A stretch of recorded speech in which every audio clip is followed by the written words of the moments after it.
Hi guys, this is Omer from MMOHut.com. I'm doing another quick weekly recap of MMO news and announcements for the week ending September 23rd, 2012. And as you can see from the video playing in the background, the first piece of news we'll be taking a look at this week has to do with RaiderZ from Perfect World Entertainment. And the news is that on September 20th, Perfect World came out and actually officially announced that their 3D action MMORPG RaiderZ would finally be launching into open beta on October 24th. I remember that the game was originally announced years back, back when I used to play guns on either the EG servers or the old school MMOHut servers, and it's good to see the game finally making its way to release. And with the launch of open beta, RaiderZ is receiving a major update, which will increase the game's level cap to 35 and add several new zones. The game's cash out is also set to launch on October 24th, and as with any open beta, there won't be any future character wipes going forward. Next up, on September 17th, JoyMax announced they are celebrating Silkroad Online's 15th anniversary, and I figured this was worth mentioning because 15 years of service is kind of a big deal. And when you think of some really old MMORPGs, you usually think of games like EverQuest or Ultima Online, but apparently Silkroad Online came out before either. It's certainly not the oldest MMORPG, as Neverwinter from AOL predates both of them, and just about every MMO as well. Now, it's still pretty impressive. I mean, Ultima Online came out on September 24th, 1997, while Silkroad actually launched on September 17th, 1997. And to celebrate the occasion, the game is hosting various contests and in-game events. I just found it to be quite fascinating that Silkroad Online was actually at 15 years old. I had no idea.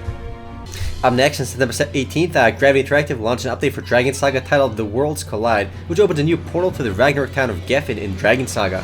Players can visit the world of Ragnarok Online while playing Dragon Saga, so the update basically adds a whole bunch of new maps and enemies to fight. Not a huge update, but a neat way to add new areas to Dragon Saga. Most games can't do updates like this because most of the publishers in the US don't actually develop the games themselves, they simply publish them. Gravity actually develops both Ragnarok Online and Dragon Saga, so they can actually do it. Next up, a bit of news from G4Box. On September 20th, G4Box announced The Creator, a new challenge for players in Crossfire. The Creator is a 4-player cooperative zombie mode challenge where players basically band together to fight out a bunch of computer-controlled zombies. Seems like every shooter nowadays has its own co-op style game mode anyways, usually with the zombies too. And despite being an older FPS title, Crossfire still remains quite popular today.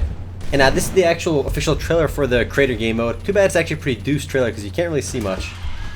Up next, also on September 20th, SG Interactive, previously known as Entry, launched Grand Chase Rebirth, which started the Brawler MMO's 5th season. The update will arrive in a series of updates, which will conclude towards the end of the year. The part of the update, which actually launched on the 20th, introduces 3 revamped character models for Alessi, Lear, and Arm. This basically tweaks the game's character models to make them look a bit crisper, and each of these characters also got a new 4th skill.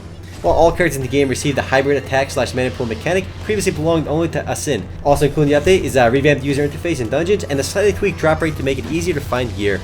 The next and last bit of news comes on September 21st, and the news is that Rusty Hearts Reborn expansion officially launched. The Reborn update increased the game's level cap to 50 and introduces 5 new dungeons to the game. New power weapons and abilities have also been added to the game to make each character more powerful. The Reborn update has been in the works for quite a while and finally launched. Well, that's it for my news, as not much else in the free-to-play realm this week. Torchlight 2 actually did launch a few days ago, but unfortunately that's not free-to-play, it's a one-time $20 purchase. It is published by Perfect World Entertainment though.